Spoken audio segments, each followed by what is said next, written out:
पालिका हद्दीतील कचरा प्रश्न मार्गी लावण्यासाठी पालिका प्रशासन विविध उपाययोजना करत आहे. अशातच ज्या गृहसंकुलांनी ओला कचरा प्रकल्प दाखवून वापर परवाना घेतला, अशा 75 इमारतींमधील प्रकल्पांची पालिकेकडून झाडाझडती घेण्यात येणार आहे. तसंच बंद असलेल्या प्रकल्पांवर कायदेशीर कारवाईचा इशारा पालिकेनं दिलाय. ठाणे पालिका क्षेत्रात गेल्या काही महिन्यांपासून कचऱ्याचा प्रश्न गंभीर झालाय.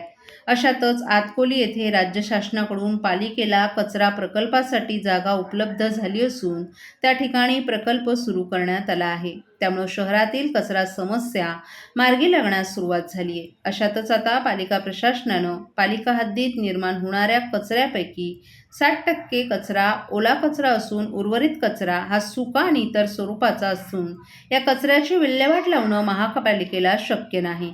दुसरीकडे घनकचरा अधिनियम 2016च्या अंमलबजावणीसाठी पालिकेनं पावलं उचलली आहेत. त्यानुसार मोठ्या गृहसंकुलांनी ओल्या कचऱ्याची विल्हेवाट त्याच ठिकाणी लावावी असं निश्चित करण्यात आलं आहे. तसंच प्रकल्प असलेल्या इमारतींनाच ओसी दिली जाणार नसल्याचं पालिकेनं स्पष्ट केलं होतं. पुढील आठवड्यात महापालिकेच्या घनकचरा विभागाकडून 75 इमारतींचं सर्वेक्षण सुरू होणार आहे. या पाहणी दौऱ्यात गृहसंकुलांच्या ठिकाणी ओल्या कचऱ्यावरील प्रक्रिया प्रकल्प कार्यान्वित नसल्याचं आढळून आल्यास त्यांच्यावर कायदेशीर कारवाई करण्यात येणार आहे.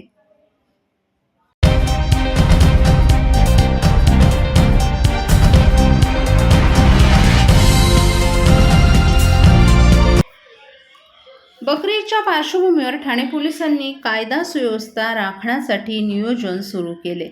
भिवंडी आणि ठाणे शहरात बकरी ईदच्या दिवशी 500हून अधिक पोलीस अधिकारी आणि कर्मचाऱ्यांचा बंदोबस्त असणार आहे. समाज माध्यमांवरही पोलिसांचं लक्ष आहे. शहरातील शांतता समिती, गोरक्षक यांच्या बैठका देखील घेण्यात आल्यात. भिवंडी आणि ठाणे महापालिकेकडूनही भिवंडी आणि मुंब्रा शिळडागर भागात विविध उपाययोजना केल्या जात आहेत. ठाणे पोलीस आयुक्तालय क्षेत्रातील भिवंडी, मुंब्रा आणि ठाण्यातील राबोडी हे मुस्लिम बहुल परिसर असून या ठिकाणी बकरी ईदच्या दिवशी कोणताही अनुचित प्रकार घडू नये यासाठी पोलिसांनी आत्तापासूनच खबरदारी घेण्यास सुरुवात केली आहे. भिवंडी शहरातील नारपोली, भिवंडी शहर, भोईवाडा, निजामपूर, शांतीनगर, कोणगाव तसंच ठाण्यातील मुंब्रा, शिळडागर आणि राबोडी पोलीस ठाण्यात पोलिसांनी शांतता समितीच्या बैठका घेतल्या. नागरिकांना शांततेचं आवाहन करण्यात आलं. याशिवाय या सर्वच भागात कडेकोट पोलीस बंदोबस्त तैनात करण्यात येत आहे. तसंच गोरक्षकांच्या देखील बैठका पोलिसांनी घेतल्या आहेत. वाहतूक पोलिसांकडूनही बकरी ईदच्या दिवशी या ठिकाणी वाहतूक बदल लागू केले जाणार आहेत. कायदा सुव्यवस्था राखण्यासाठी पोलिसांकडून या भागात 500हून अधिक कर्मचाऱ्यांचा बंदोबस्त असणार आहे. तसंच 70 अधिकारी आणि राज्य राखीव पोलीस दलाच्या 2 तुकड्याही तैनात असणार आहेत.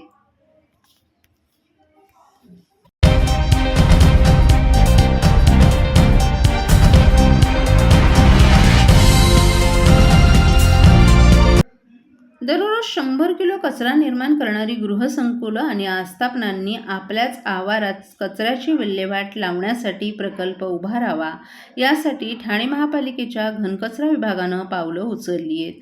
त्याचाच एक भाग म्हणून अशा गृहसंकुलाचा शोध घेण्याबरोबरच शहरातील हॉटेल, मॉल, वाणिज्य आस्थापनांना अशा एकूण 70 जणांना नोटिसा बजावण्यात आल्यात.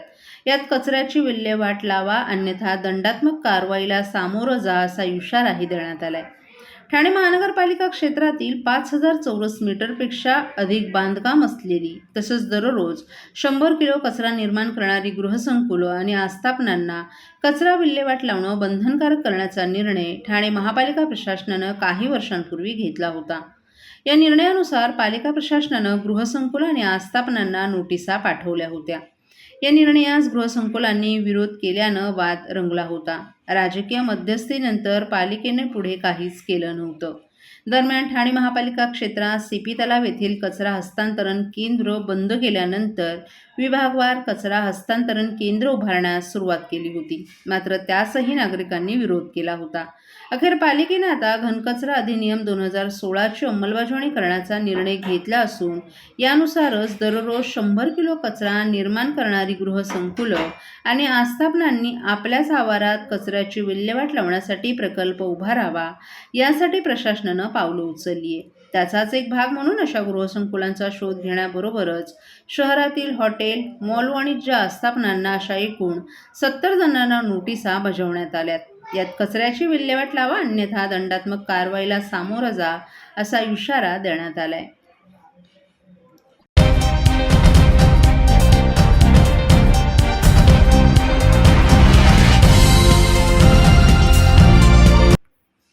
पहलगाममधील हल्ल्यानंतर दहशतवादाचा भेसूर चेहरा पुन्हा उघड झालाय.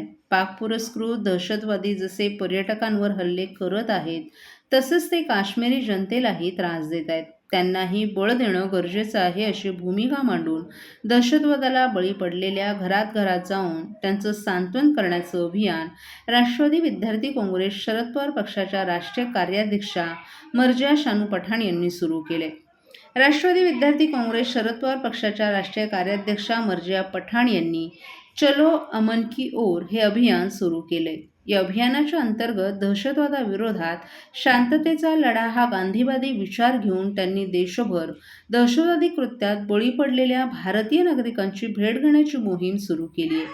त्याचा पहिला टप्पा त्यांनी थेट पहलगाम येथून सुरू केलाय.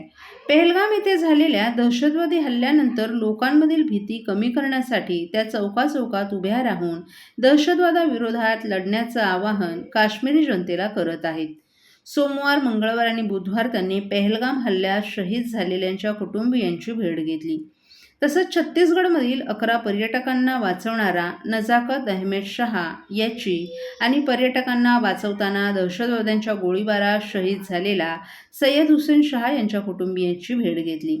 संपूर्ण भारत देश तुमच्या पाठीशी उभा आहे अशा शब्दात मर्जिया पठाण यांनी त्यांना आश्वस्त केलं.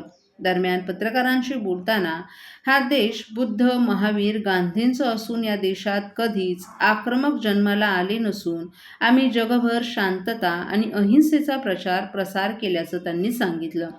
मात्र आमच्यावर हल्ला केला तर आम्ही कधी शांत बसलो नाही. आम्ही जसे शांततेचा वारसा सांगतो तसाच आम्हाला अशफाक उल्ला खान, बेगम हजरत महल यांचाही वारसा आहे. त्यामुळंच भारताकडे वाकड्या नजरेने पाहणारे 10 पाकिस्तान तयार झाले तरी त्यांचा खात्मा करण्याची आमची तयारी असल्याचा इशाराही त्यांनी यावेळेस दिला.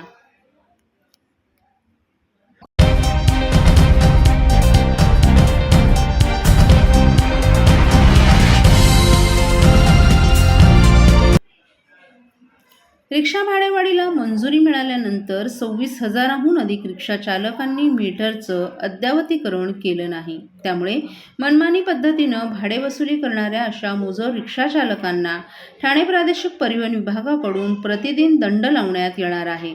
रिक्षा भाडेवाढ करण्याची 2017 पासूनची प्रलंबित मागणी अखेर मान्य झाली आहे.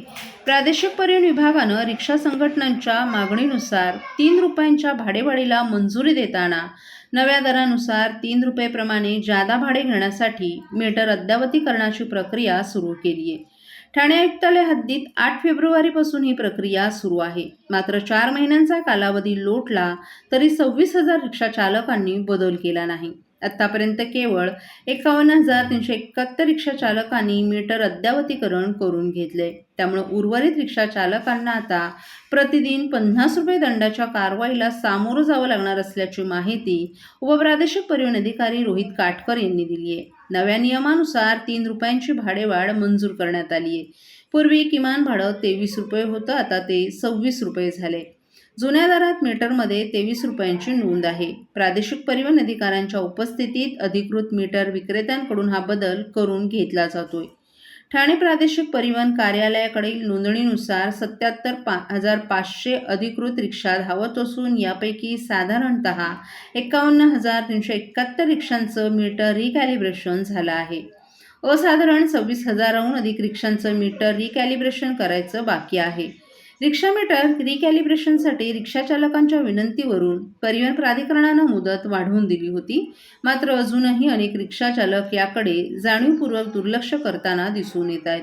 त्यामुळे प्रतिदिन 50 रुपयांप्रमाणे दंड आकारणी करण्यात येणार आहे.